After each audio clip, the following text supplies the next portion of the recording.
The Nobel Peace Prize has been awarded to two journalists, Maria Ressa of the Philippines and Russia's Dmitry Muratov. The Nobel Committee praised their efforts to safeguard freedom of expression. The Organisation for Economic Cooperation and Development has announced a major overhaul of the global tax system. 136 countries have agreed a corporation tax rate of 15%. As many as 50 people are feared to have been killed in a bomb attack on a mosque in Afghanistan. The Islamic State group said it carried out the attack in Kunduz city, which is used by Shia worshippers. A court in Israel has begun hearing arguments in the custody battle of a 6-year-old boy who was the sole survivor of a cable car crash in Italy in May. The Nobel Peace Prize is awarded to two reporters, Maria Ressa of the Philippines and Russia's Dmitry Muratov, for safeguarding freedom of expression. In Afghanistan, a powerful explosion at a Muslim religious center in Kunduz reportedly kills many worshippers. In Taiwan, President Tsai Ing-wen says the country does not seek military conflict with China, but will defend its freedom and democratic way of life. And in Japan, two baby pandas at Tokyo's Ueno Zoo got names. The girl, Lele, and the boy, Xiao Xiao, are both in good health. An explosion has occurred at a mosque in Afghanistan's northern city of Kunduz as many citizens gathered for Friday prayers. The United Nations mission to Afghanistan tweeted initial information indicates over 100 people were killed or injured in a suicide blast. No one has claimed responsibility so far. Japan's new prime minister is wasting no time in building ties with China. Kishida Fumio has spoken by phone with Chinese President Xi Jinping in just his first week in office. The leaders agreed to work together to promote bilateral relations. Kishida noted next year marks the 50th anniversary of the normalization of diplomatic ties between their countries. He said Japan and China should use the occasion to build constructive and stable bonds. Xi also expressed his commitment to improving ties. Later, Kishida told reporters the two discussed the situations in Hong Kong and the Xinjiang Uyghur Autonomous Region. Kishida also said he raised the issue of the Senkaku Islands in the East China Sea. Japan controls the islands. The Japanese government maintains the islands are an inherent part of Japan's territory. China and Taiwan claim them. China has repeatedly sent government ships into Japanese waters around the islands. Kishida said they did not discuss China's bid to join a Trans-Pacific Free Trade Partnership nor a state visit by Xi to Japan. A visit planned for April 2020 was postponed due to the coronavirus. Moving now to Oslo, where two journalists from the Philippines and Russia have been named the winners of this year's Nobel Peace Prize. The Norwegian Nobel Committee has decided to award the Nobel Peace Prize for 2021 to Maria Ressa and Dmitry Muratov for their efforts to safeguard freedom of expression, which is a precondition for democracy and lasting peace. And professional integrity. The committee called the pair representatives of all journalists standing up for their rights, even as democracy and freedom of the press are coming under increasing threat. Maria Ressa is the co-founder of Rappler, a digital media company for investigative journalism. Rappler focused attention on the controversial Duterte regime and its deadly war on drugs in the Philippines. Ressa has also documented how social media is being used to spread fake news, harass opponents, and manipulate public discourse. The Nobel Committee called her a fearless defender of freedom of expression in her country. Ressa spoke to NHK earlier this year for a special interview program. The only way you can live by your values, you can protect democracy, is to speak, right? Silence is complicity. If you see something being done that is wrong right in front of you, in your area of influence, you should speak. Prevent it. If each one of us prevents the wrong from happening in our area of influence, then you stitch them all together. That's what makes a democracy work. Dmitry Muratov is one of the founders of independent newspaper Novaya Gazeta. The Nobel Committee describes it as having a fundamentally critical attitude towards power in Russia. The newspaper's staff has faced harassment, threats, and violence. 6 of its journalists have been killed since the newspaper was started in 1993. But despite that, Muratov has defended the right of Russian journalists to write anything they want. Now, Ressa spoke to Rappler just after the announcement. She said the prize has been awarded not just to her, but to the whole Rappler team. We are fighting for facts.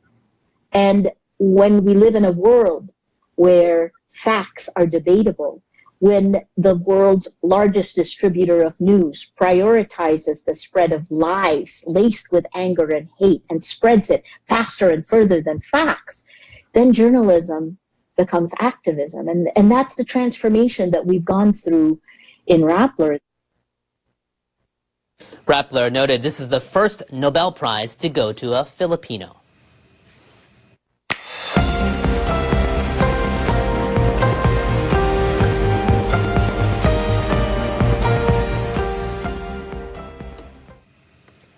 Japan's Prime Minister has outlined his vision for the nation in a policy speech at the Diet.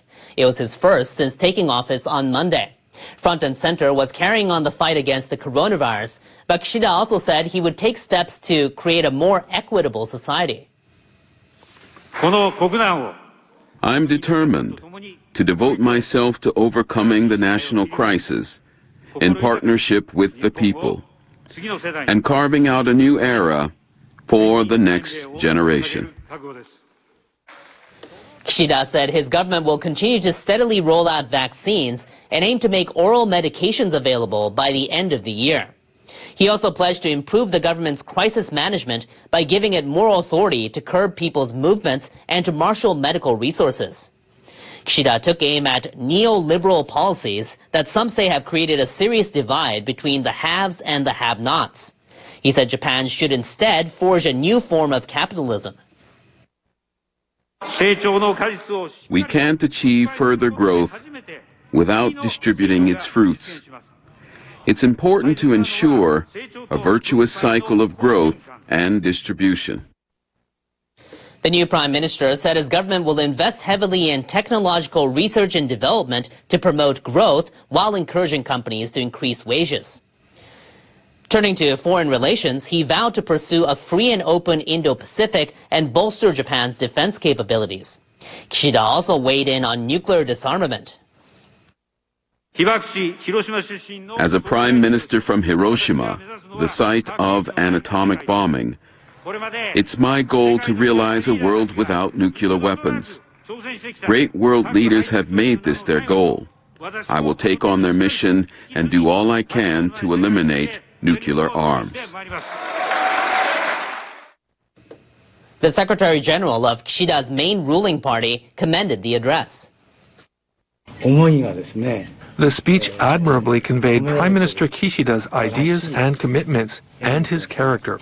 He realizes that it's important to stand by the people.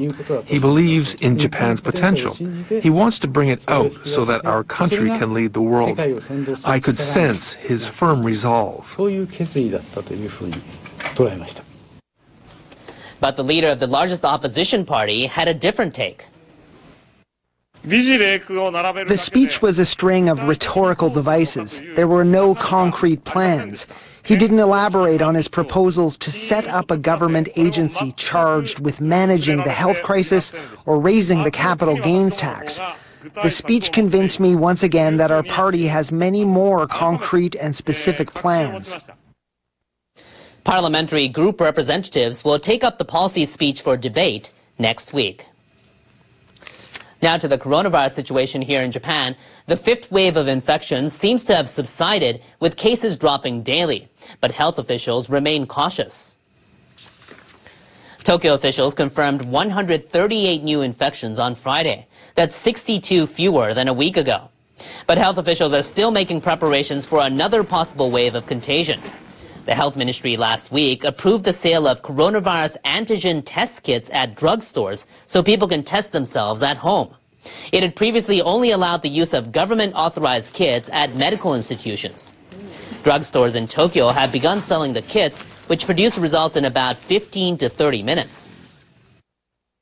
It's a relief that we can buy test kits easily. The pace of infections is slowing, but I think everyone still feels anxious. I hope people can test themselves more easily at home when they feel unwell. The government is also planning a rollout of vaccine booster shots.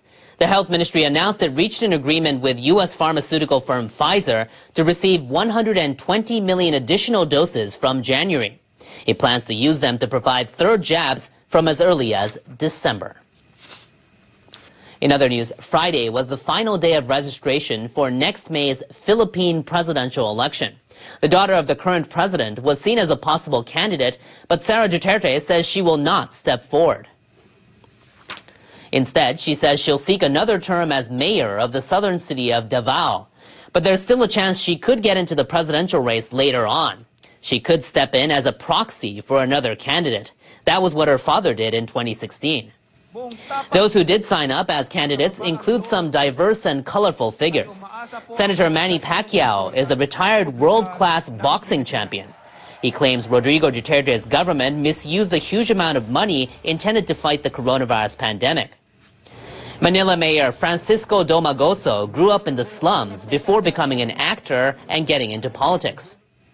Ferdinand Marcos Jr. was a senator and is the son of the former dictator of the same name. His family is believed to have friendly ties with Duterte. Vice President Leni Robredo is a human rights lawyer and a prominent opposition figure. She's been critical of Duterte, especially on the excessive use of force in his crackdown on illegal drugs. The country's constitution bars Duterte from seeking a second term. He once said he would run for vice president, but then abruptly announced he would not run and will retire from politics. The election campaign officially kicks off in February. Next in weather, a series of storms are churning over the western Pacific. Our meteorologist Jonathan O explains the situation in a world weather report. Hello, as we head into the weekend, we're going to be keeping an eye out on a couple of tropical systems that are moving in the western Pacific, this general region. And as we look at what's happening, we have Lion Rock, which is going to impact the southern areas of China. And then we do have Kompasu, which is expected to stay over the waters for at least a few days, but by next week we may be talking on some impacts on land. Plenty of heavy rainfall into southern China and portions of Vietnam from Lion Rock. And again, Kompasu really not doing much, at least for the next couple of days.